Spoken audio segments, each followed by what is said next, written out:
You're listening to Dodge Movie Podcast. Your hosts are Christi and Mike Dodge, the founders of Dodge Media Productions. We produce films and podcasts, so this is a podcast about films. Join them as they share their passion for filmmaking. Welcome back, everybody, to the Dodge Movie Podcast. In this episode, we are talking about the film Wheelman, available on Netflix. It came out in 2017, and the writer and director is Jeremy Rush. It stars Frank Grillo, Caitlin Carmichael, Garrett Dillahunt, Shea Whigham. I think Whigham. Yeah. Isn't there a Simpsons character? No. Whigham's. Oh, now you got me up in my head, but yeah, I think so. And Wendy Montz, who, a little trivia, is married to Frank Grillo in real life. Was married at the time of the film. Oh, at the time this trivia was written. Mm-hmm.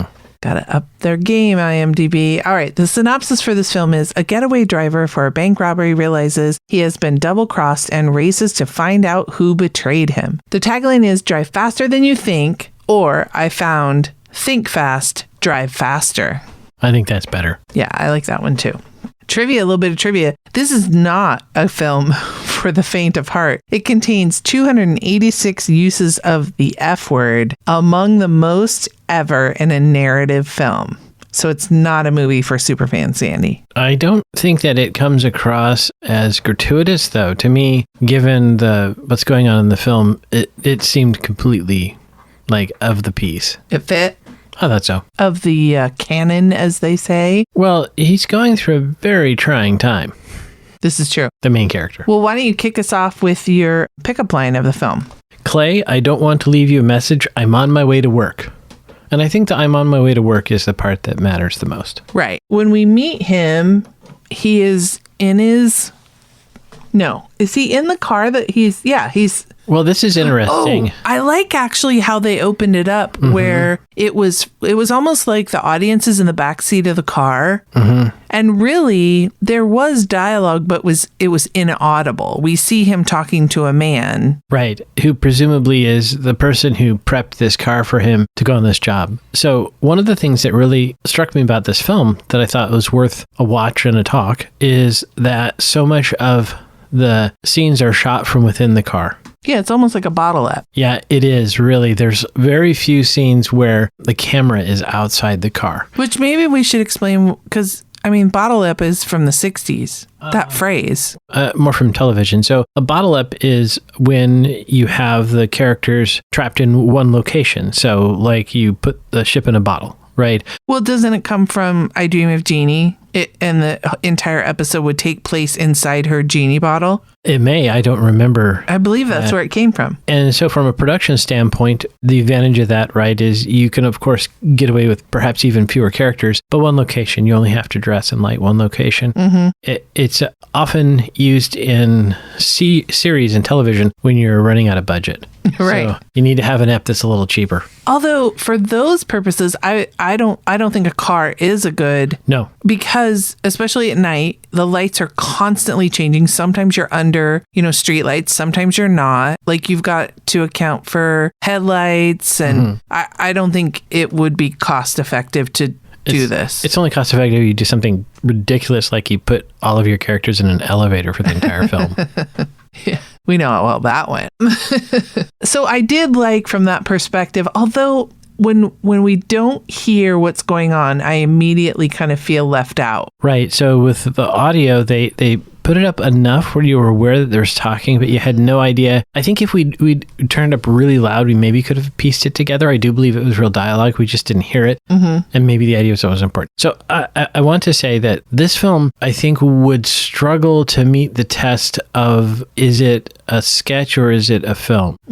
Because there really is just one arc through this. And that maybe is why some people didn't respond to the film as much, because when you stop and think about it, right, it's shot from the perspective of this character and in a car. Mm-hmm. And you mentioned the movie, I forget the name. Jamie Foxx plays a taxi driver and Tom Cruise is like a hitman or something. That might be. And I haven't seen that film, but my guess is with films like that, I'm thinking of a Baby Driver. Right.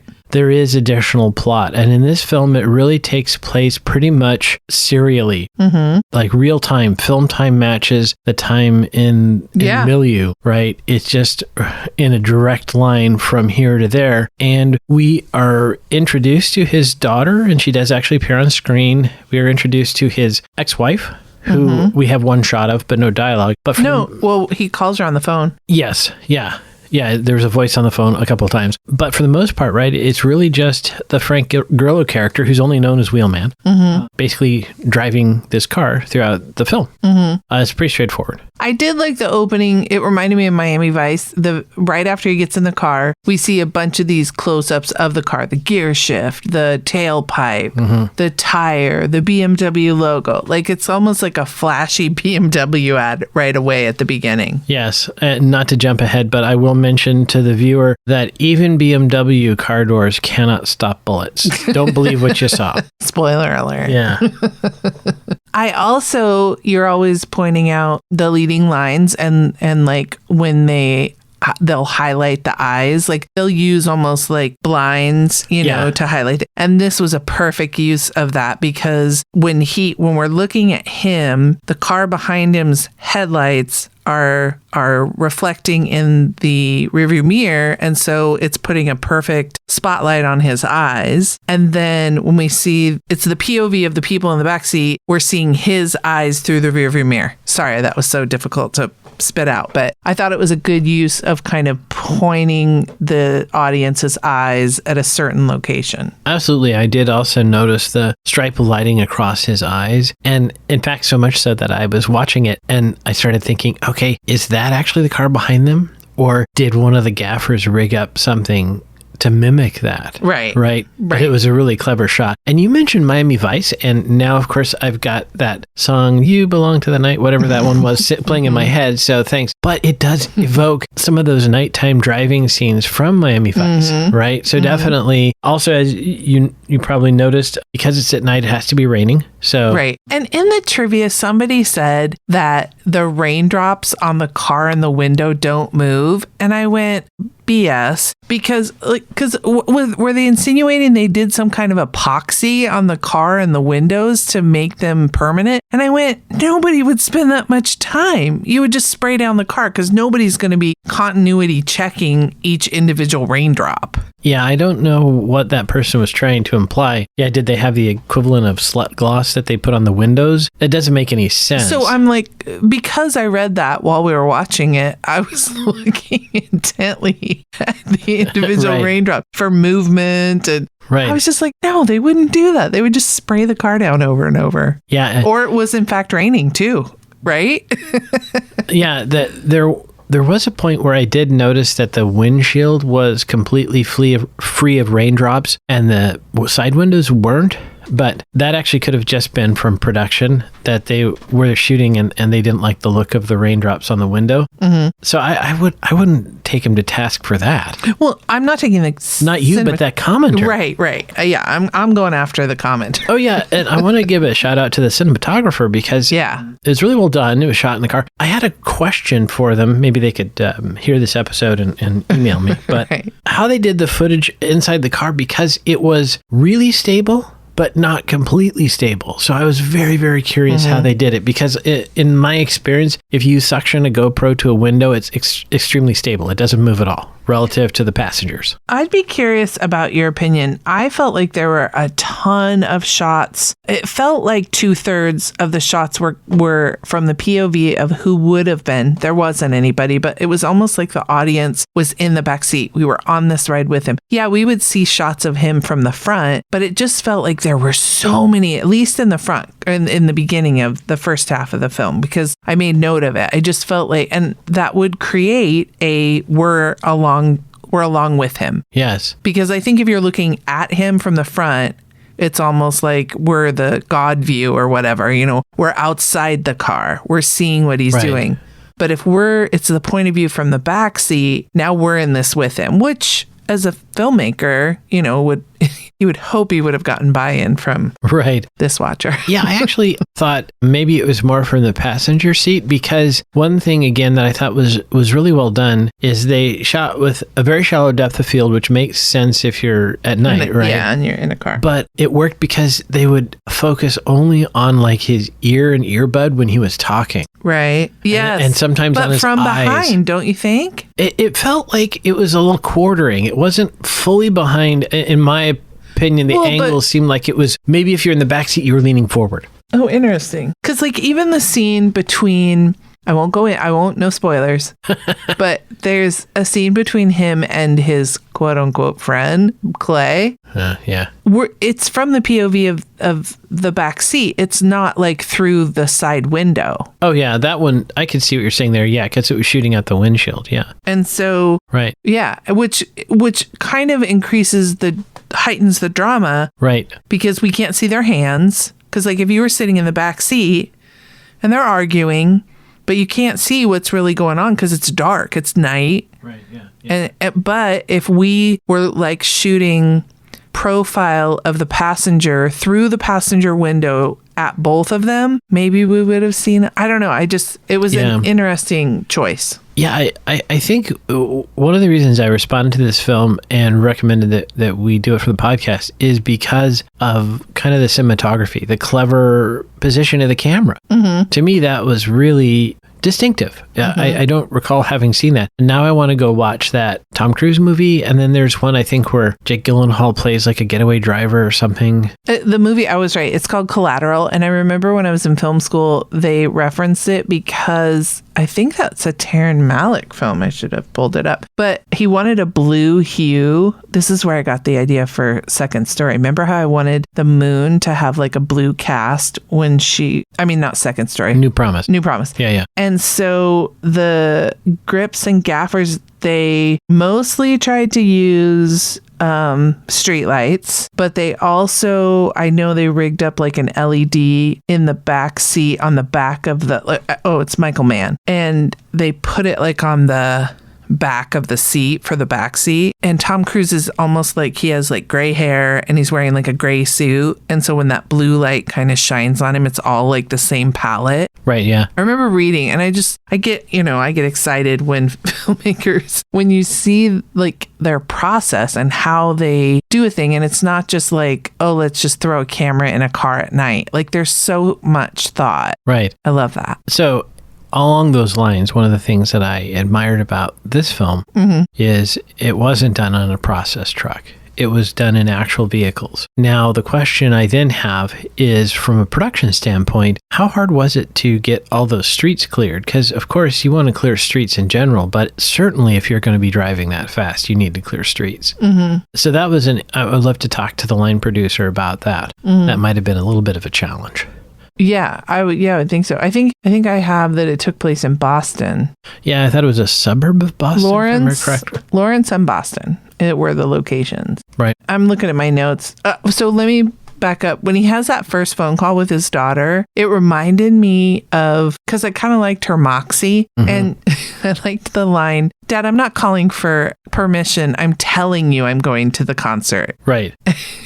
Well, it tells us their relationship. It does. And I liked his line later of, "I love my daughter more than my life, more than your life." That was a good line. And so it reminded me of the scene because she was kind of taking charge from Kramer versus Kramer, which I know we'll probably never do on this podcast because it's just way too sad, but it was such a pivotal movie for me growing up. But there's a beautiful scene because it just encapsulates not only what would be happening for this dad during a divorce and the kid, but I think just parenting in general. So the kid wants ice cream and the dad's like, "No, you got to eat your dinner." And so the kid goes, "No, I want ice cream." So he's like 8 or 9. He's old enough. So he goes for the freezer, and Dustin Hoffman's character, he says, "Don't you eat that ice cream." The whole time the kid just keeps going. Like he gets the bowl, he gets the scoop. The whole time Dustin Hoffman is saying like, "Don't you eat that ice cream. Don't you do it. I told you, don't you do it." And the kid just keeps going. And he kind of gets slower and slower because he's, now that the ice cream's in the bowl, he's got the spoon, he's got some on the spoon, and he's just waiting for his dad to see what he's going to do. And the dad, until the kid puts it in his mouth, I think that's when Dustin Hoffman jumps up. And,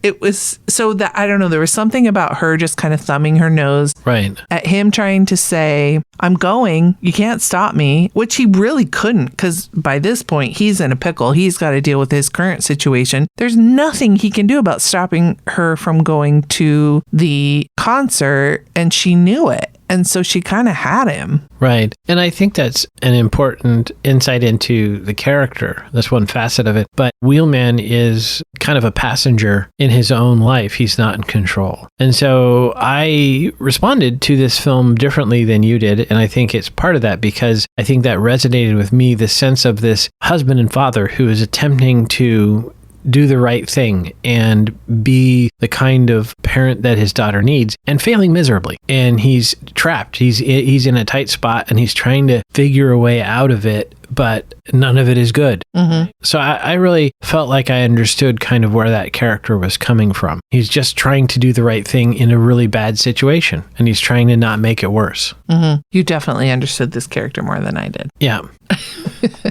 Yeah, I just struggled because I felt like you saw him as being trapped, and I felt like very early on he could have backed out, or even by the fact that he was a wheelman, by making that choice to have that profession, he couldn't have been surprised about his evening. He wasn't surprised. He owed these people. That's the part that I don't know. I'm confused at why that wasn't clear. He didn't necessarily want to be there, but he owed these people for taking care of his family while he was gone. While he was up the river, he was in the joint. Yeah, we never really figured out why the dialogue didn't hit me like it hit you. I was just like confused. Right. But you got it, so it was obviously there. So I'm not sure. I mean, like with a lot of movies, so I guess I can't hold it against this one. All the bad guys shoot bad, but like I think the one guy the wheelman shot, he was like dead on. Oh, but I guess movies wouldn't happen if the bad guys were good shots. I don't think he was that accurate. I think he emptied an entire 30-round magazine to try to get the guy. But yes, it does have a little stormtrooper aim going on there. And like you mentioned, the door, like there were so many times that cars were shot at and no one was maimed. Well, and statistically speaking, there are almost never full auto gunfights in modern cities in the U.S. It just doesn't happen. Yeah, in that one scene where they're like totally there's no one on the street in Boston. And then 2 scenes later, when he gets out of the car and he's walking down the street, it's teeming with people, which it's later in the night. So it's like, no, if there were going to be people out, there would have been people out the hour before when you had the shootout in the intersection. It did have a lot of action movie physics in that sense. Physics and geometry and sociology and all those things. Mm-hmm. Because I'm just thinking, so there's one scene, trying not to spoil it too much, where Wheelman and this other guy get in this full auto gun battle in the middle of an intersection, which leaves one vehicle and one person dead in the middle of an intersection and other vehicles damaged. And of course, we know they would be shot up too. Yeah. And there did not appear to be any reaction from anyone. Right. It seemed, well, there was nobody there in that scene. Right. But again, to me, this is kind of, action movie suspension of belief kind of thing. There is, but I didn't get, I struggled with that. It felt like it was very real. And so I think I was applying maybe a little bit more reality to it than like, when you're going into Fast and Furious or like, for example, the Transformers, there's a scene where I remember one of them, 2, 3, 4, a car drives through a business building, I think goes out the window into another business building. That just, of course, that's not going to happen. Or it goes, a building was falling and it was going along the outside or something. Like, okay, suspend belief because we believe that there's Transformers there. But there was just something about this. I couldn't suspend the belief because it felt so real. And I was just so mad at him that he was engaging in this activity that at any point he could have just said, look, I'm leaving the money in this parking garage, or here's the car, come get it if you want it. Just, I'm out. I don't think that's actually possible in that universe. I think the people that he owed the favor to knew where his wife and daughter lived. If he just left the money and he didn't do the job, I think there would have been bad things that happened to his daughter. He was trapped. Now, I agree with you. This is why you should not get into a life of crime.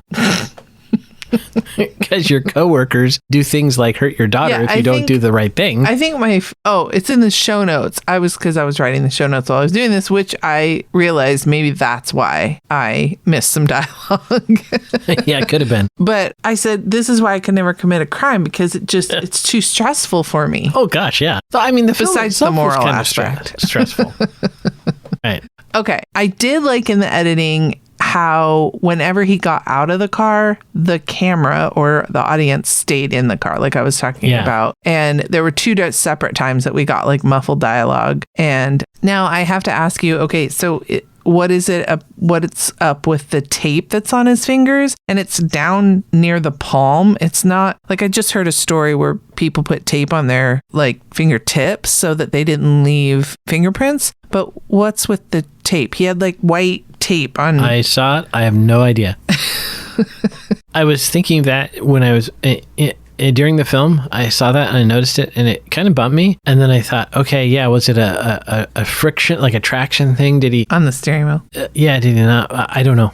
Okay. I've never seen that before. I don't really know what that choice was. Okay. And then I did like, from a sound perspective, the use of the phone calls. Like, first of all, I hope you're going to point out in your driving review that he did not observe good, safe cell phone use within a car. He was not particularly safe with many of his choices behind the wheel. But I did like how they utilized the cell phone and his earpiece as other characters. Right. And I will say credit to them for the similar to but legally distinct from marimba ringtone. Yeah. That was so well done, because I knew at first, like the first few notes, you're like, did they get marimba? And then nope, they didn't. Yeah. I thought it was an interesting film from the standpoint of it was very, I felt like, tightly plotted, that if you missed a sentence, you could miss important details. Clearly.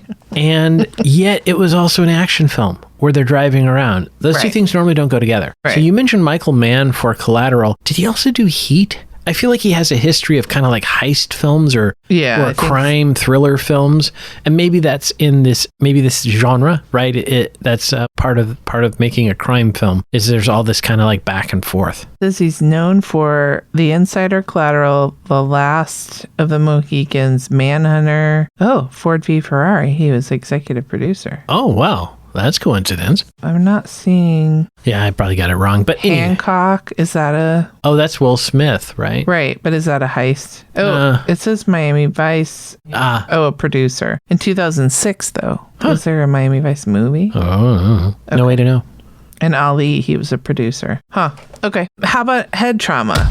So we had two noteworthy pieces of head drama. One, there is a guy on a motorbike who's never really identified, who's chasing Wheelman. And you had raised the question of why did this happen, but I think it's actually realistic. The BMW throws a hard left turn and the motorcycle attempts to follow and can't hold as tight a radius and runs into a Prius. That dude definitely got some head trauma. And I will say also credit to the stuntman. That was nuts. That was pretty crazy stuff. It was almost like what's it called? A jump scare. Yeah. It happens. Oh, sorry. Spoiler.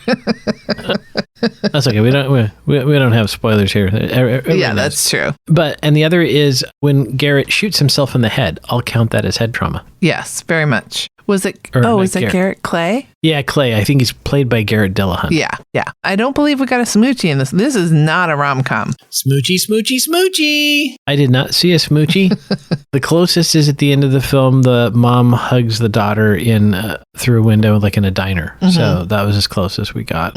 Yeah, no rom in this. Not a lot of com either. Nope. Okay.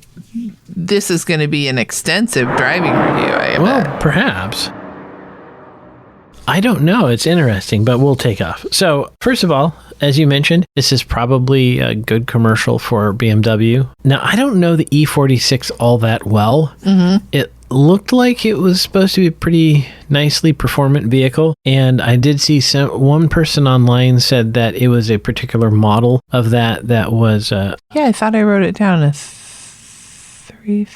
Anyway, go ahead. Yeah, it's apparently the ZHP variant of the 330i. So that was good. One thing I have to notice is throughout the film, when we get a shot of the dashboard, only kind of from the driver's perspective because you can't really see it from the passenger side, there are 3 warning lights on. And sometimes those are on when it is on a process trailer because the vehicle is not like actively running. It's like an accessory mode or something. In this case, it was obviously moving. So I don't really know what that is. All I can think is perhaps when the guy that we see at the beginning of the film give him the car, perhaps they disabled low jack or something. There were some modifications made to the vehicle. One of the notes that I made was that you wouldn't want to leave your fingerprints on that vehicle, but he takes care of that problem later in the film. So that's not an issue. And since they didn't intend the car to live, maybe they made some modifications that caused the warning lights. But it did kind of bump me. I also mentioned that car doors do not stop bullets. And they also, a couple of rounds went through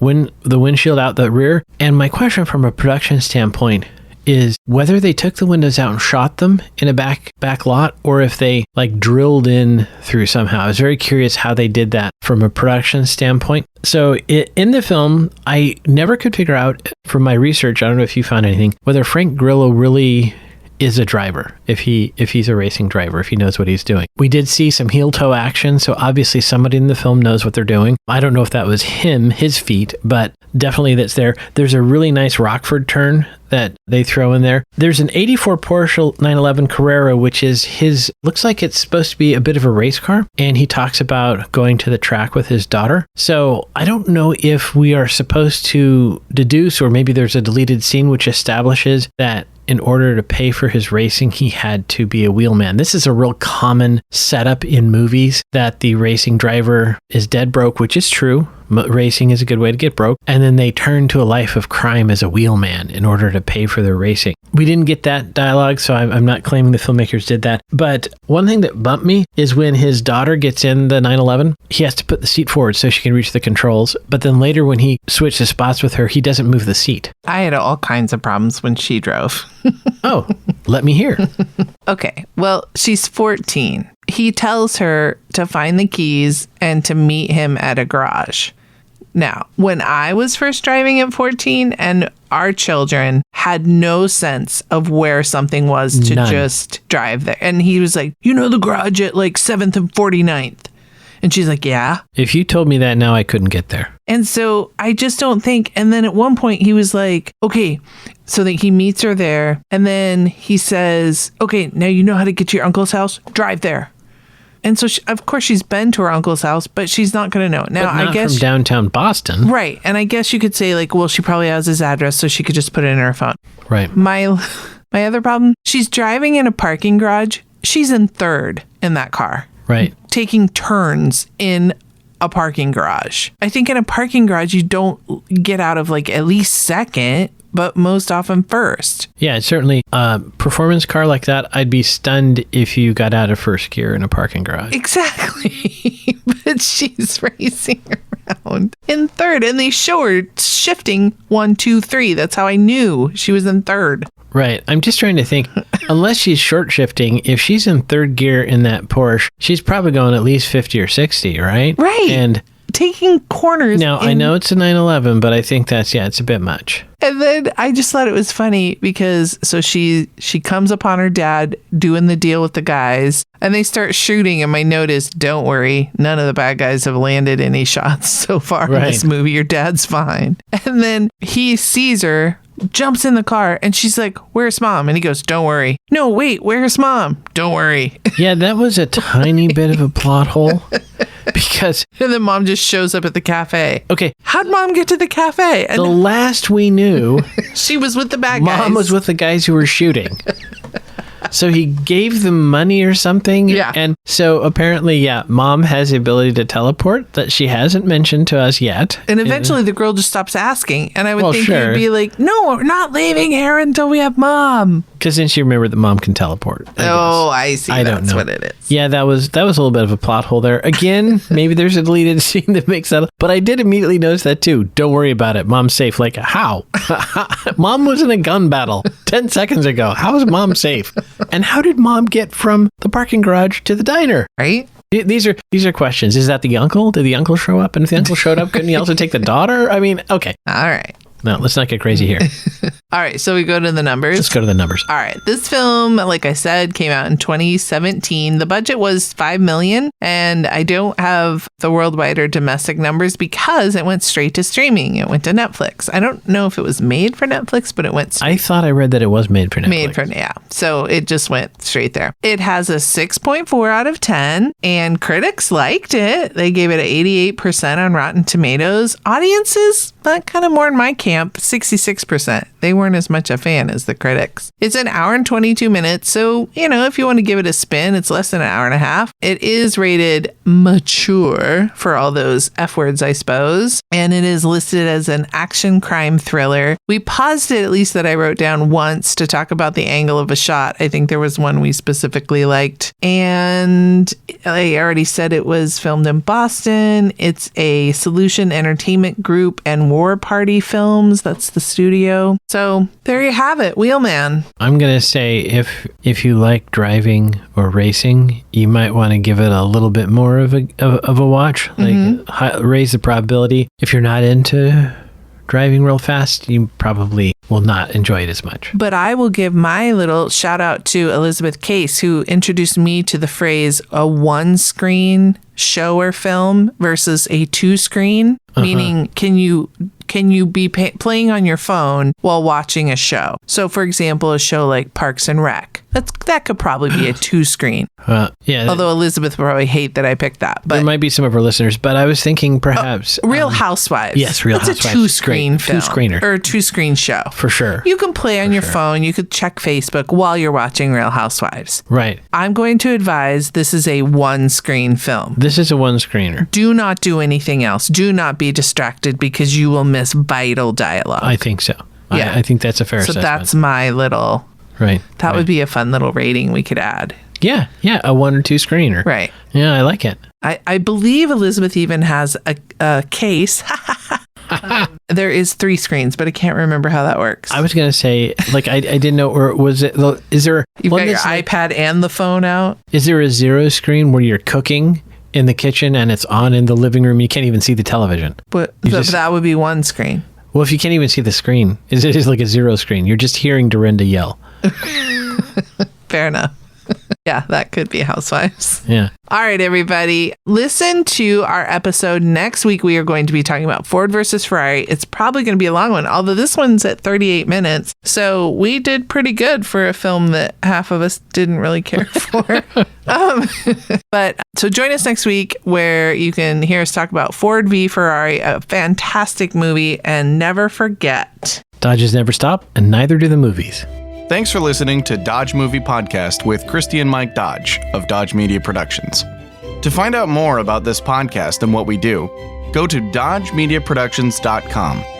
Subscribe, share, leave a comment, and tell us what we should watch next. Dodges never stop, and neither do the movies.